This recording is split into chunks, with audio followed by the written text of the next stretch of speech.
জাতীয় সঙ্গীত,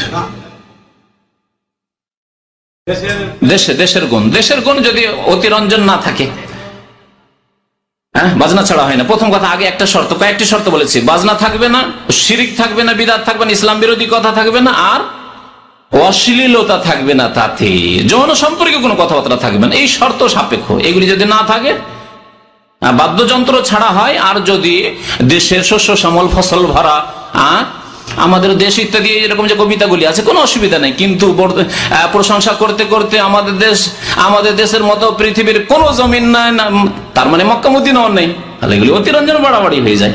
হ্যাঁ, জায়েজ হবে না, এগুলো খেয়াল রাখতে হবে। হ্যাঁ, তারপরে প্রত্যেক দেশ, যেই দেশের লোক সেই দেশের প্রশংসা করতে করতে গিয়ে মনে করে যে আমার দেশ চাই তার, তো এইগুলি বাড়াবাড়ি। দেশে যেগুলি প্রাকৃতিক আল্লাহ পাক গুণ রেখেছেন সেগুলি বর্ণনা করেন। কাশ্মীরের গুণ বর্ণনা করবে, তো আমরা আমাদের দেশের সবুজ শ্যামল যে দেশ, সেই দেশের গুণ বর্ণনা করবো, কোনো দোষের কথা নেই। জি।